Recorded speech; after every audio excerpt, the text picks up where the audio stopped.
अस्सलाम वालेकुम दोस्तों, आज मैं आपके लिए लेके हाज़िर हुई हूँ कहानी बद्दुआ का ख़ात्मे का दूसरा हिस्सा। कमरे के बिल्कुल वस्त में एक आलीशान मसेरी थी जो कि चारों तरफ से अतलस व कम ख्वाब के पर्दों से ढकी थी। कमरे के अंदर मोतिया और गुलाब की खुशबू रची बसी थी। दफ़तन मुझे ऐसा लगा जैसे मसेरी पे कोई मौजूद है। मैं अपने शुबे की तस्दीक के लिए कमरे के अंदर दाखिल हो गया। मेरे दाखिल होते ही दरवाज़ा बंद हो गया। मैंने जैसे ही वापस दरवाज़े की जानिब पलटना चाहा, ज़मीन ने जैसे मेरे कदमों को पकड़ लिया, जैसे कोई कुव्वत वापस जाने के बजाय मुझे आगे की जानिब धकेल रही थी।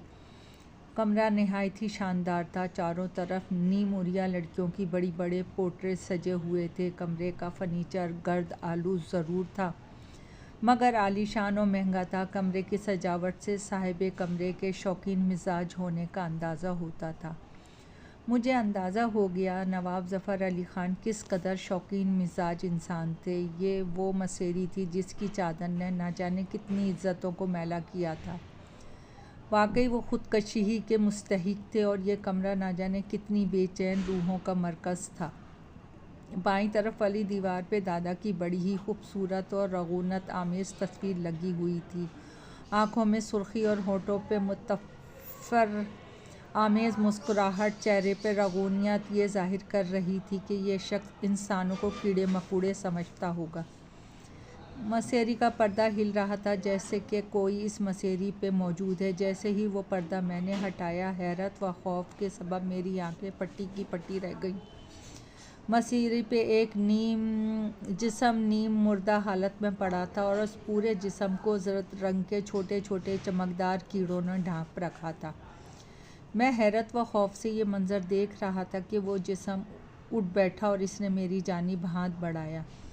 मैंने डर के मारे पीछे हटना चाहा, मगर नाकाम रहा। इस जिस्म पे रेंगते कीड़ों ने एकदम उचक कर मेरे हाथ पर काट लिया। मेरे हलक से चीख निकली और नाकाबिले बर्दाश्त किस्म की सोजिश मुझे महसूस होने लगी। मैं गिर के तड़पने लगा। ये कैफियत 5 मिनट से ज़्यादा ना रही। मेरी हालत एहतिदाल पे आने लगी। मेरा दिल खौफ और दहशत से भर चुका था। मैं इस आसेब ज़दा कमरे से बाहर निकलना चाहता था। मैं कर्राते हुए उठा और अपने हाथ को देखा तो मेरा हाथ सुर्ख हो रहा था और अब सूजकर गुप्पा हो गया था। इस कीड़े के काटने के क्या असरात हो सकते थे मुझे नहीं मालूम था, लेकिन इस वक्त मेरा हाथ सुर्ख हो रहा था। मैं उठ खड़ा हुआ। बेड पे कीड़ों भरा जिस्म अब मौजूद ना था, बल्कि इसकी जगह एक काले रंग की डायरी मौजूद थी। ना जाने क्यों मेरे दिल में ख़याल आया कि इस डायरी को खोलना चाहिए। मैंने डरते डरते डायरी को हाथ में ले लिया। डायरी निहायत ही बोसीदा और पुरानी थी। मैंने डायरी खोली। मेरे बेटे, मेरे ख़ानदान के नाम लेवा। मैं नहीं जानता कि तुम मेरी कौन सी पुश्त से ताल्लुक़ रखते हो। तुमने डायरी खोली है तो इस चमकीले कीड़े से ज़रूर बचना अगर तुम इसका शिकार हो गए। मुझे ये सोच से भी डर लगता है कि मेरे ख़ानदान का बेटा इस बद्दुआ और इंतकाम का शिकार होगा। मैं तो इस इंतकाम का जायज़ हकदार हूँ। मैं अल्लाह के बताए हुए रास्ते को भूल बैठा था, अय्याशियों को ही अपना मकसद बना लिया था। इसका नाम रूपा था। वो बहुत हसीन थी। मैंने इसके हुसूल को ज़िंदगी का मकसद बना लिया। इसे मैं हासिल तो ना कर सका, मगर इसने ख़ुदकुशी कर ली, मुझे बद्दुआ दी। फिर इसके बाद इस मरदूद चमकते कीड़ों ने मुझे काटा। फिर 14वीं की रात को मैं भेड़िया बनने लगा। इंसानी खून मेरी ज़रूरत बन गया। कई बेगुनाह ज़िंदगियाँ मैंने उजाड़ दी। फिर मुझे लगा ख़ुदकुशी ही मेरी निजात का ज़रिया है। डायरी के बाकी वक्त सादा थे। इस मुख्तसर सी तहरीर ने काफ़ी कुछ बयान कर दिया था। इस तस्वर से मुझ पर लर्ज़ा तारी हो गया कि मैं भी इस चमकीले कीड़े का शिकार हो चुका हूँ। यकीनन मैं भी भेड़िया या बनूंगा। ये सोचकर मैं कांप कर रह गया। अब क्या होगा। चांद की 14 तारीख में वैसे भी ज़्यादा दिन ना थे। मैं गिरता पड़ता इसी कमरे से बाहर निकल आया। दूसरे दिन शाम की बात है। मीर मुंशी साहब हाजिर हुए। इनके चेहरे पे अजीब से तासुरात थे। मैं तो अपने ही ख़यालात में गुम था। मुझे तो हर जगह चांद की 14वीं तारीख नज़र आ रही थी। जी मुंशी साहब फरमाइए। मैं फजल दीन के घर गया था। सरकार, मेरी बात सुनकर इन पे सख्ता तारी हो गया। फजल दीन तो अपनी बच्ची की किस्मत पे नाज़ा था, मगर इसकी माँ का रद्द अमल मुख्तलिफ था। मुझे ऐसा लगा जैसे वो खुश नहीं, फजल दीन कल सुबह तक जवाब देगा। दूसरे दिन जब फजल दीन अपनी बीवी के साथ मुझसे मिलने आया तो इसके हैरत के तासुरात नहायत अजीब थे। उनके खौफज़दा चेहरों पे इन गिनत वसवसे मचल रहे थे। मैं समझ गया कि उन्हें अपनी बच्ची की शादी मेरे साथ करने पे क्या अंदेशे थे। वो समझी मैं महज इस हसीन गुलाब की खुशबू सूंघने के लिए इससे ब्याह रचा रहा हूँ। इसके बाद मैं इसे छोड़ दूँगा। मैंने उन्हें हर तरह से अपनी मोहब्बत का यकीन दिलाया, मगर वो ना मानी और हाथ जोड़ते हुए बोली, सरकार आप हमारी माई बाप हैं, मेरी रुखसाना आपके काबिल नहीं। कहाँ हम और कहाँ आप। सच तो ये है कि मैं इसकी अपनी बहन के बेटे से तय कर चुकी हूँ। हम गरीबों के पास इज़्ज़त के सिवा और क्या है। अगर बिरादरी में इज़्ज़त गई तो हम मुंह दिखाने के काबिल ना रहेंगे। वो चली गई और मुझे बेहद अमीर कबीर होने के बावजूद ये एहसास दिला गई कि तुम किस कदर गरीब हो। मैं चाहता तो इनसे इंतकाम ले सकता था, मगर मैंने सब्र कर लिया अपनी मोहब्बत की बर्बादी पे। इस रोज़ चाँद की 12 तारीख थी। मुझे अपनी आँखों बोझल और सुर्ख महसूस हो रही थी। दिल में अज़हद खुद तशद्दुद की ख्वाहिश पैदा हो रही थी। चाँद की 13 को मेरे अंदर के एहसासात अजीब से थे। यूँ लग रहा था कोई कवि तर दरिंदा अंदर छुपा हुआ है जो कि बाहर निकलने के लिए बेताब हो। 14 की शाम को मैंने हवेली छोड़ दी। मैंने मुकम्मल काले रंग का चुस्त सूट चढ़ा लिया और कार लेके बाहर निकल आया।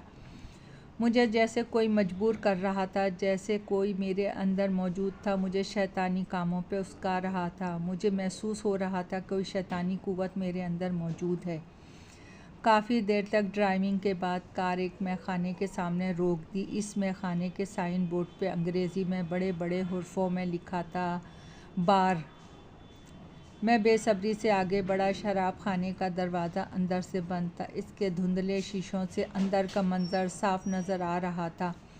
लोग मुख्तलिफ मेज़ों पे शराब नौशी में महफूज थे। मैं बेसब्री से आगे बढ़ा। शराब खाने का दरवाज़ा अंदर से बंद था। इसके धुंधले शीशों से अंदर का मंजर साफ नज़र आ रहा था। लोग मुख्तलिफ मेज़ों पे शराब नौशी में मसरूफ़ थे। मैंने मुस्कुराते हुए बार का दरवाज़ा खोल दिया और अंदर दाखिल हो गया। बार के अंदर का मंजर बिल्कुल इसी तरह था जैसे अंग्रेज़ी फ़िल्मों में किसी मैखाने का हुआ करता था। मैंने एक मेज़ का इंतखाब किया, इस पर जाकर बैठ गया। मैंने गहरी नज़रों से इर्द गिर्द का जायज़ा लिया। दरअसल मेरे अंदर का ताकतवर दरिंदा किसी शिकार की खोज में मसरूफ़ था। मुझे अपने अंदर आँचती दहकती हुई महसूस हो रही थी। यूँ लग रहा था मैं अपने आपे में नहीं, बस मैं किसी का मामूल बन चुका हूँ। मेरे अंदर का शहबाज अली कहीं सो गया है। फरमाइए, मैं आपकी क्या खिदमत कर सकती हूँ। मुझे ऐसा लगा जैसे किसी ने मेरे कानों में शहद घोल दिया और मैंने इस दिलफरेब गुल अंदाम को देखा और देखते ही रह गया। वो एक दिलफरेब खतूत और ठोस बदन वाली गुल अंदाम थी। इसका भरपूर जिस्म दावत गुनाह की तरफ बुला रहा था। उसने खुले गले का गाउन पहन रखा था जिससे इसके जिस्म की आंच देती हुई रानाइयाँ झलक रही थी। इसकी मखरूती गर्दन, किताबी चेहरा, बड़ी बड़ी रोशन आँखें किसी के भी जज्बात में गुदगुदी कर देने के लिए काफ़ी थे। आप क्या पीना पसंद करेंगे? मैं इसकी आवाज़ की दिलकशी और सहर में खो सा गया। तुम्हारे खूबसूरत हाथों से कोई सी भी तेज़ शराब, मैंने मुस्कुराते हुए जवाब दिया। बहुत खूब, वो अंदाज़े दिलरुबाई से मुस्कुराते हुए बोली। इतना कहकर इसने मुझे मुस्कुराती हुई नज़रों से देखा और पलट गई।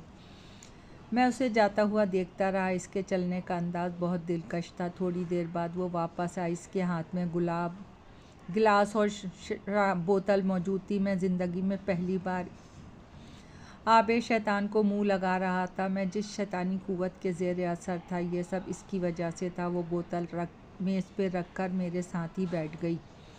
शराब खानों में लेडीज़ वेटर को ग्राहकों को शराब पिलाने का कमीशन मिलता है। कुछ वेटर्स जिस्म फरोशी में भी मलबूस होती हैं। यह भी शायद उन्हीं में से एक थी। ये शराब का अपना एक अलग जायका है। ये दुनिया की सबसे नफीस और महंगी शराब है। वो मुस्कुरा के बोली। तुम इसकी फ़िक्र ना करो, मैं मुस्कुराया। शराब का पहला ही घूंट तीर की तरह जाके लगा और मेरा दिल मालिश करने लगा। शराब का जायका बहुत तल्ख़ था। मुझे उबकाई सी महसूस होने लगी। मेरे चेहरे के तासुरात देख के वो समझ गई कि ख़बास पहली बार मेरे मुंह को लगी है। पहली बार पी रहा हूँ। वो मुस्कुराई। जी हाँ, आपने शराब मुंह को लगाई है तो शबाब के बारे में क्या इरादा है? इसकी इतनी बेबाकी देखकर मैं हैरान रह गया। यहाँ नहीं, बाहर मेरे फार्म हाउस पर, मैंने मुस्कुरा के कहा। फिर मैं इस नाजुक अंदाम को कार में बिठा के इतनी दूर ले जाना चाहता था ताकि जब चांद पूरा हो और इसकी चीखें सुनने वाला कोई ना हो। दौरान ड्राइविंग वो मुस्कुरा के मुझसे बातें करती रही, मगर मेरी कैफियत इस पुरसुकून समंदर की तरह थी जिसमें तूफ़ान आने वाला था। मेरे जिस्म में अंदर ही अंदर लावा फटने को था, चांद पूरा होने को था। मेरी कैफियत निहायत अजीब थी। मेरी आंखें सुर्ख हो चुकी थीं। मैं अपने आपे में नहीं था। अचानक मैंने इस लड़की की चीख सुनी और मैंने घबरा के गाड़ी रोक दी। तुम्हारा हाथ, वो हकलाते हुए बोली। मेरा हाथ बालों से भर चुका था।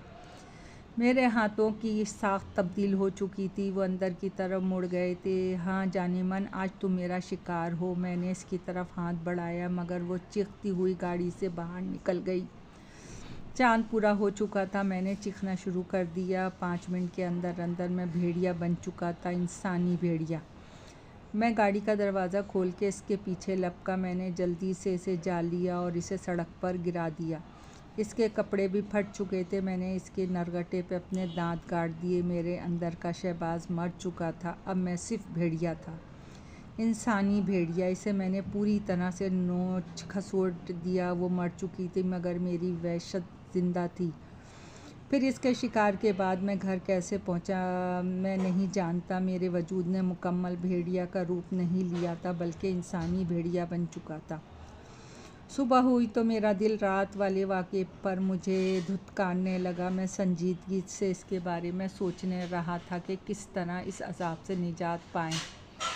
वो एक निहायती अजीब व गरीब शख्स था जो मेरे सामने बैठा था। इसको देख के कहीं से भी मुझे ऐसा नहीं लग रहा था कि इसके जिस्म पर गोश्त नाम की कोई चीज़ होगी। इसका हुलिया नहायत अजीब व करिया था। वो शक्ल व सूरत और कपड़ों से नहायत मैला कुचेला गंदा मालूम हो रहा था। सबसे हैरत अंगेज़ बात आँखों में थी, जो कि बहुत रोशन और चमकीली थी, जिससे मुझे शुआएं सी निकलती महसूस हो रही थी। इस कदर गलीज़ और गंदे इंसान को तुम हवेली में क्यों लाए हो मुंशी साहब? मैंने निहायत सख्त लहजे में पूछा। सरकार, आप ही के हुक्म के मुताबिक लाया हूँ, मीर मुंशी साहब हाथ जोड़कर बोले। क्या मतलब? हम बताते हैं मतलब सरकार आपको। मीर मुंशी की जगह वो शख्स बोला। मैंने मीर मुंशी को हाथ के इशारे से जाने को इशारा करते हुए कहा, सरकार हमारा नाम जुग्गन है, हम काली के सच्चे सेवक हैं, आपकी हर मुश्किल का हल हमारे पास है। वो मुस्कुरा के बोला। दोस्तों, कहानी अभी जारी है। पसंद आए तो लाइक और सब्सक्राइब कीजिएगा। आपकी दुआओं की तलबगार।